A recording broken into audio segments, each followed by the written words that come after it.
၌ရှိသောယူထောကလေးများနှင့်နားဆင်သူပရိသတ်အပေါင်းဒါပြင်မကယူထောဖိုရမ်ပြန်ပြီးဟုထင်နေသူအပေါင်းဘေးရန်ခတ်သိမ်းငြိမ်းကြပါစေဒေါသခတ်သိမ်းငြိမ်းကြပါစေဆင်းရဲခတ်သိမ်းငြိမ်းကြပါစေ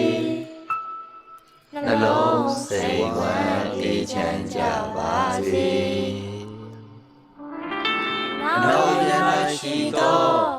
Organization Writer Namasa Finance HR COD Manager Creation Administration Site Department အားလုံးမှာ Internet မှာများအားလုံးဘေးရန်ခတ်သိမ်းငြိမ်းကြပါစေဒေါသခတ်သိမ်းငြိမ်းကြပါစေဆင်းရဲခတ်သိမ်းငြိမ်းကြပါစေနှလုံးစိတ်ဝမ်းအေးချမ်းကြပါစေနှစ်တစ်ကူခါရင်ခုန်စွာဖြင့်1388မြန်မာနှစ်တစ်အချိန်အခါကိုကာယန်နီနီတန်နီနီနဲ့ကျမတို့ YouTube Forum Organization မှာ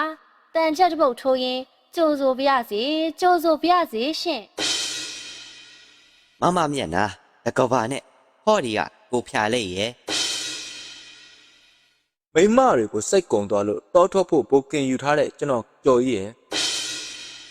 ပန်းကလေးနဲ့အချစ်ဦးကိုဝေခွဲဖို့ခက်ခဲနေတဲ့မောင်ရီကလေးလည်းပါပါတယ်ဗျကြအပြင်အချောက်ပြစ်လို့အချစ်ပြောက်သွားရဲ့ဟောဒီကမမလေးအီမီရဲ့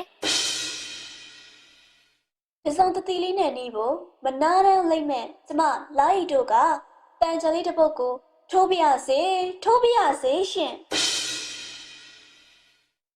ဟေးမိုးလာမောင်တို့လေးလာမယ်တို့မိုးလာမောင်တို့လေးလာမယ်တို့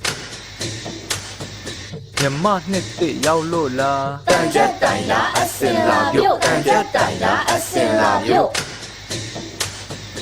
အတာမိုးစဉ်ရွာသွန်းလေလားမိုးအထက်ကနတ်တညာလူတို့ရွာကိုလာသလားဟဲ့ဟိုနေ့ကတော့စာပို့လာတယ်မြန်မာပြည်မို့မလာပါနဲ့မြန်မာပြည်မို့မလာပါနဲ့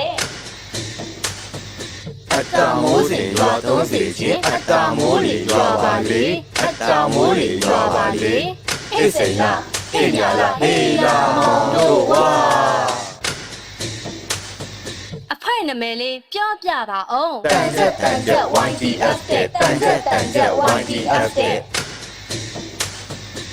YTF ရဲ့တန်ချက်တဲ့ဟေ့ဘသူတွေကိုစော်တော့မှာလဲဘသူတွေကိုပြောတော့မှာလဲမကြောက်ပါနဲ့မနှံ့ပါနဲ့ယူတူဘာတွေကိုမဟုတ်ပါဘူးအင်တာနက်ချင်းဘူလီမှာပါအင်တာနက်ချင်းဟေးအင်တာနက်ချင်းဘူလီမှာဆိုအုတ်ကြီးတို့ရောပါရဲ့လားဟေ့အုတ်ကြီးတို့တင်ဘဲကပါမယ်အုတ်ကြီးကစ finance မကျန် HR ဂျာကြီး COD ကို creation နဲ့ administration အပိုင်းနဲ့ကကလေးတွေပါမလွတ်ပါဟဲ့ကလေးတွေပါမလွတ်ပါဟဲ့အုတ်ကြီးဆိုတာဖယ်သူတဲ့လေအုတ်ကြီးဆိုတာ founder ပေါ့ဟဲ့အုတ်ကြီးဆိုတာ founder ပေါ့ဟဲ့YTF ကိုပေကဘယ်လိုသူကစပြီးထောင်တာတဲ့လေပေါ့ပါစကားဝိုင်းလေးပြောကြမယ်လေစိတ်ဝင်စားရင်ဝင်ခဲ့ဆိုပြီးဟဲ့စိတ်ဝင်စားလို့ဝင်လိုက်ခါမှ founding member ဖြစ်ကြရောဟဲ့ founding member ဖြစ်ကြရောဟာORG ရဲ့နာမည်လေးကပါလေးတဲ့လေပြန်ပြောပါဦး YouTube Forum YTF တဲ့ YouTube Forum YTF တဲ့YTF ကဘာတွေလုပ်လဲလောက်တာတွေတော့မေးနေပါနဲ့သိချင်ရင်တော့ချက်ကြည့်လိုက်ပေါ့သိချင်ရင်တော့ချက်ချင်းပြီးပြပေးသွားရမလဲတယ်လီမှာလဲ channel ရှိတာ YG ပါ YouTube မှာလဲ channel ရှိတာ YG ပါ Facebook မှာလဲ page ရှိတာ YG ပါ ကိုပိုင် website ရှိတာဟာလေဝိုင်းကြည့်ပါတပတ် တိုင်းကိုအလိုလိုက်ခါကလေးတွေကိုကာကွယ်ပေးတာဘယ်သူရဲ့လဲ အုတ်ကြီးပေါ်ဟဲ့အုတ်ကြီးပေါ်ဟဲ့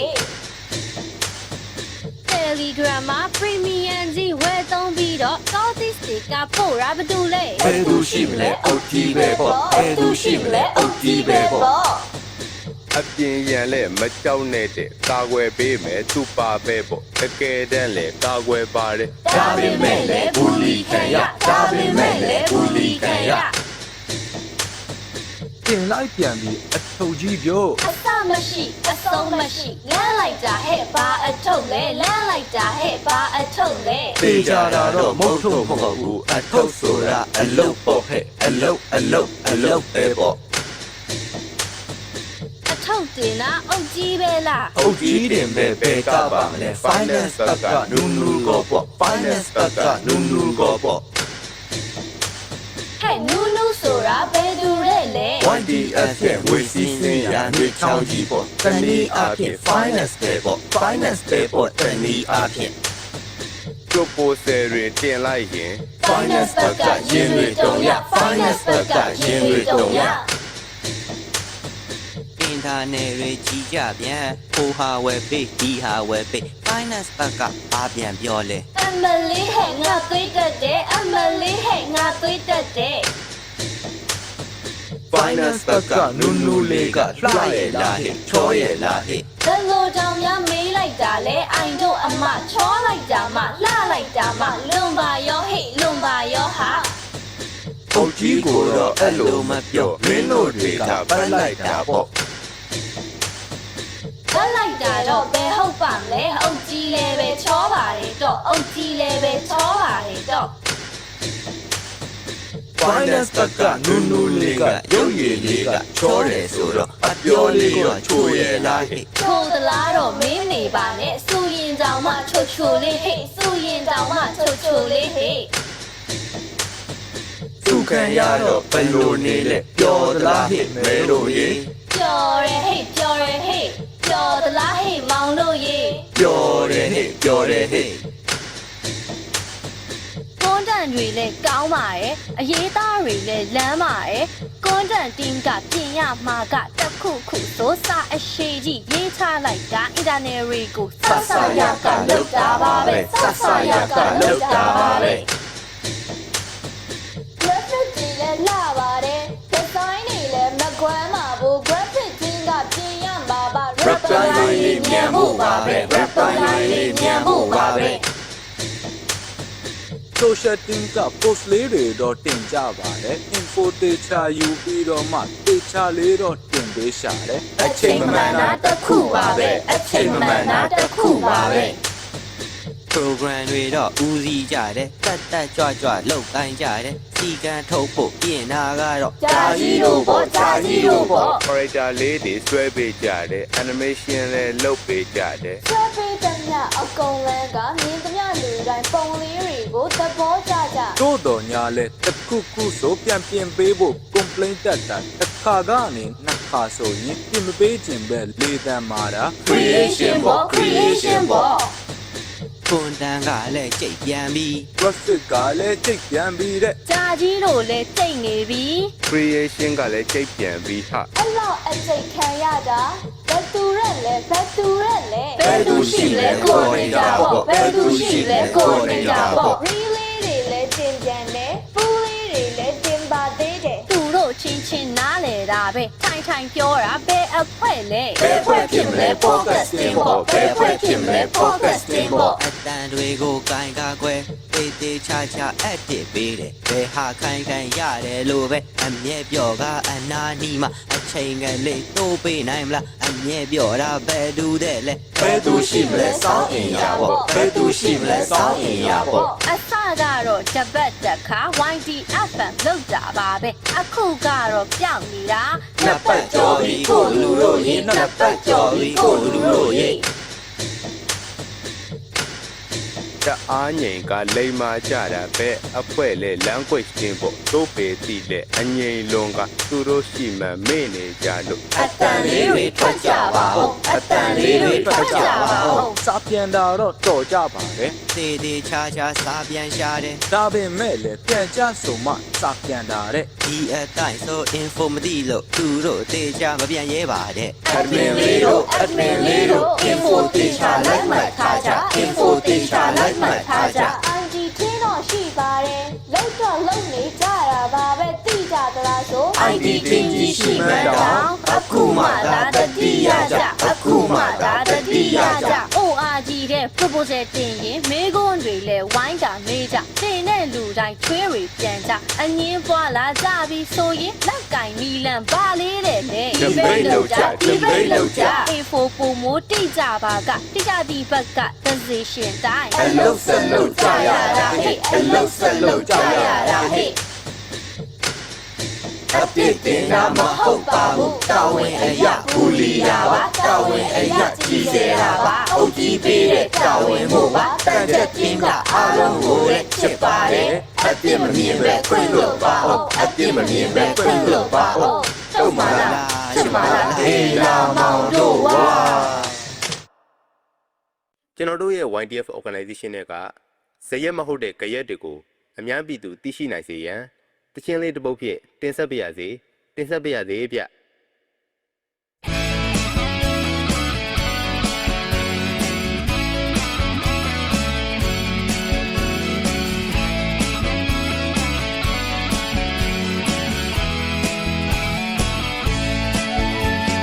Content graphic language social net ပေါင်းပွဲစီကြတဲ့စီယိုတီရမှာစိုင်းများနဲ့တန်းစီကပေါ်အောင်လို့နေတယ်လုံများကထောက်ပံ့မရတိုင်းလို့နေတယ်ကျူစစ်စိတ်ထားနဲ့တပေါ်လို့ကောင်းနေဝိုင်းကြီးတို့စီယိုတီတို့တာနေလဲတဲ့တိုင်းပဲမျိုးလေးချိန်စရာပဲရတွေ့ထားညီလို့နေကောင်းတွေလဲရှုံးလို့ပြောနေနေစနေတိုင်းတွေလို့ပြောပြီးတို့များထုတ်တင်ပွဲရိုးရပွဲကိုထိုင်လို့ပြောပြီးလောင်းများသေးတဲ့ပွဲရတွေ့ကိုတွေ့ရအောင်လမ်းခဲ့ပါဖိတ်လို့ပြောစရာကောင်းလို့တော့ Content တင်ပြတော့အားစံတွေကိုပြီးအောင်လို့ဟဲ့ပြီးအောင်လို့ Graphic တင်ကောင်းပြီလားတလိုက်ပြီးအောင်ဘာသာဆောင်ဟဲ့ဘာသာဆောင်ပြောရတာအမြုပ်ထောင် social တင်ကမလုပ်ကြဟဲ့မလုပ်ကြ language တင်ကလေးလေးစီလိုရဲ့အပြိုလေးဟဲ့အပြိုလေးဒီလမ်းပြမလို့စီလိုယူရအောင် I love you ရေခါတို့များခိုင်ကောင်းများမှုအောင်တို့များခိုင်ဟဲ့တို့များခိုင်ချင်းနေတာဂျာကြီးတို့လေးစင်ပါပွားပြောတတ်ကြတဲ့ဂျာကြီးတို့ဟဲ့ဂျာကြီးတို့ကုန်လေးတွေများအမြဲထုံးအလုံးဆိုရင်ခိုင်မလို့အမေတို့ကမင်းစားပြီးတမျိုးရှောင်းအိမ်ရောက်ဝင်လက်တမျိုးရှောင်းကောင်းများရှောင်းRabbi Sogama Crudela La Meja hey La Meja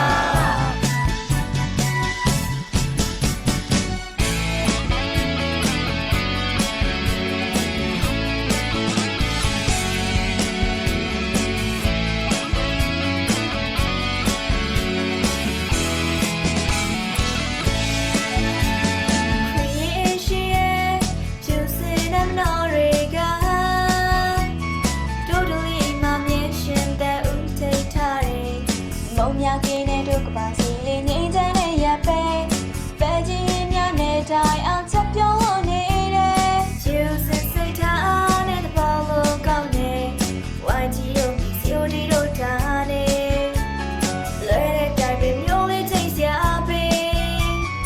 ရတွေ့ထားညီလို့နေကောင်းတွေလဲရှုံးလို့ပြောနေအောင်ငယ်သိမွေးနူးညံ့တာတွေရောရှက်လို့နေကြကောင်းမှချိန်တွေညီလို့နေတာတို့ရဲ့ focus မှာမရှိခဲ့လို့ရှိလို့နေလမ်းခဲ့ပါဖိတ်လို့ခေါ် ID တင်ကားဖို့နော် ကြီးစားကြတော့မထားနဲ့တဲ့ ဘာလို့လဲဟဲ့ပြောပြပါဦး ဟုတ်ကြီးတို့ကအောက်လန်းကိုင်းငါလာပြောသမျှရင်းလို့တဲ့ဟဲ့ အလိုရင်းတာပြောပြပါအောင် ရောင်းရံမရှိကိုစားညင်းသည်ကိုစားညင်းသည်ရောင်းရံမရှိ လူရောမတိုးတဲ့ YDF တဲ့ ဘယ်သူတွေကပြောကြတာတော့ positive mindset မရှိသူတွေ ပြောကြတာဟဲ့ပြောကြတာဟာ လေးလကြော်တာရှိသေးပေမဲ့လေးနှစ်စာလောက်ဝေဖန်ခံရ ဘယ်သူတွေကဝေဖန်တာတော့ info တွေတော့ရထားပေမဲ့ပြောပြလို့တော့မရဘူးဟဲ့ပြောပြလို့တော့မရဘူးဟဲ့ အရှိမကြအရန်တော်တယ်နဲ့နောက်ဝဲမကြအသင့်တွေပြော အဲ့လိုပြောတော့ဘာဖြစ်ကြောင်းဟဲ့ သူသူချာချာမဖြစ်ပေမဲ့ပြန်ပြန်ကြတော့ရည်စင်တာပေါ့ရည်စင်တာပေါ့ပြန်ပြန်ကြတော့ YDF ကဘယ်လိုကြီးမှာ ဟာဟာဟာပေါ့ဟီဟီဟီပေါ့ ကိုယ်တိုင်ကြတော့တဲ့မပြောရဲသူ့အတိတွေကိုပြောခိုင်းတာတဲ့အမြောက်ပေးတိုင်းလဲပွေးအောင်ကတာ ဘယ်သူရှိမလဲသူ့အတီတွေပေါ့ဘယ်သူရှိမလဲသူ့အတီတွေပေါ့ သူဆိုတာကဘယ်သူတဲ့လဲ ပြောမရဘူးပြောမပြဘူးဒီတိုင်းလေးပဲသိထားပေးကြအင်းစိန်လားရှိကုန်လားအေးလာမောင်တို့ကွာ အခုတစ်ခါမှာတော့အနှုတ်သဘောဆောင်သုံးသက်ပေးသူများအား YDF ရဲ့ရင်ကျွေးဖြစ်လေးပြားကိုအချင်းလေးတစ်ပုတ်ဖြစ်တုံ့ပြန်ပေးပြစေရှင်ဟေးရွာသားတို့ရေ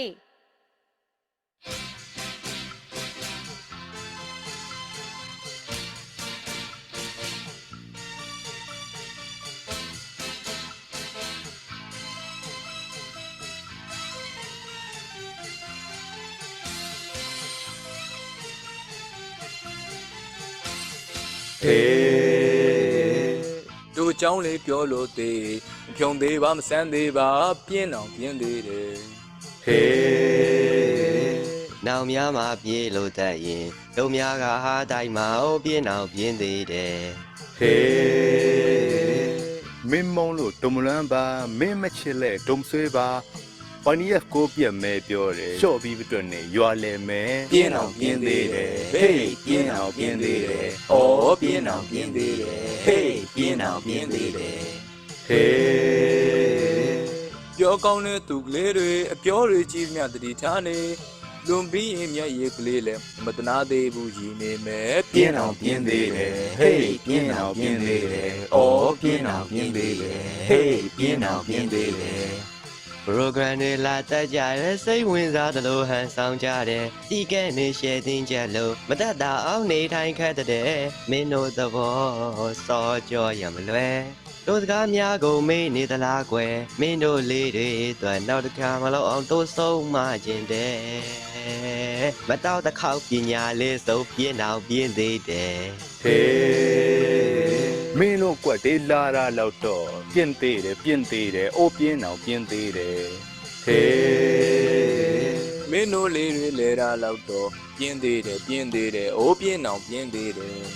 ဟေး ပေါင်းကလေးခွေကလာပြင်းမချော့နဲ့ပြင်းသေးတယ်ပြင်းသေးတယ်ပြင်းအောင်ပြင်းသေးတယ် ဟေး တဲလို့တက်ရဲ့အချင်းမဆန်းနဲ့ပြင်းသေးတယ်ပြင်းသေးတယ်ဟိုပြင်းအောင်ပြင်းသေးတယ် မိဘတွေကမေးကြတယ်လူကြီးတွေကမေးကြတယ်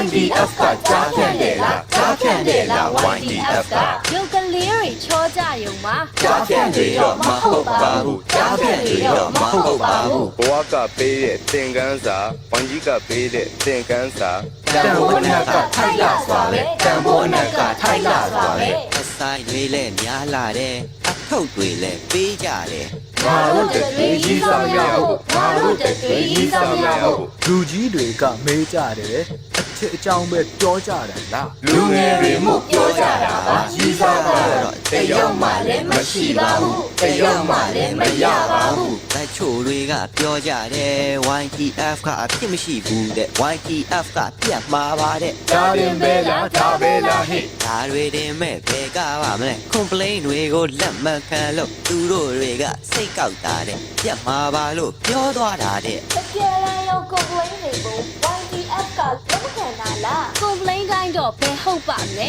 မဟုတ်မဟတ် complain တွေတော့အချိန်ပေးပြီးဖြည့်ရှင်းမနေဘူး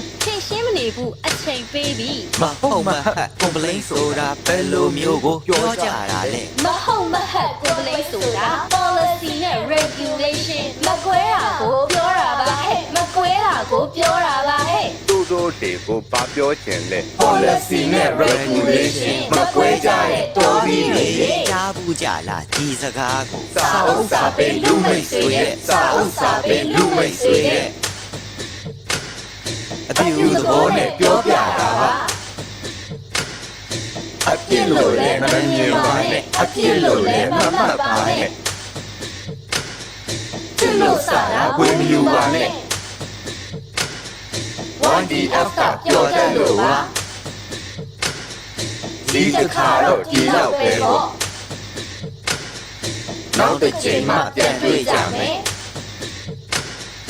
အကွယ်ရညာလွမ်းလို့လာရင်ဒီတန်ချက်တွေပြန်လာစင်ပေါ့ဒီတန်ချက်တွေပြန်လာစင်ပေါ့ဟေ့စေလားဟေ့မာလားဟေးလာမောင်တို့ဝါ အခုတစ်ခါမှာတော့မြန်မာတန်စင်မှာ hit ဖြစ်ပြီးလူတကာချစ်တဲ့ကျမချစ်ကတန်ချက်အဆုံးသက်လေးမှာခက်တပါဝင်ဖျော်ဖြေပေးမှာပဲဖြစ်ပါတယ်ရှင်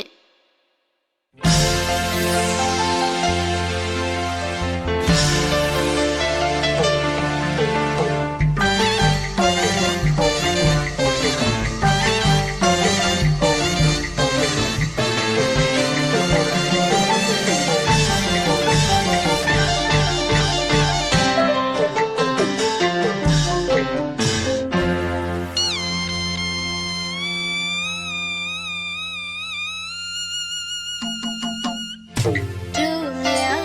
ထူသောတန်ချက်ယောမိတာတို့လွန်သွားရင်များ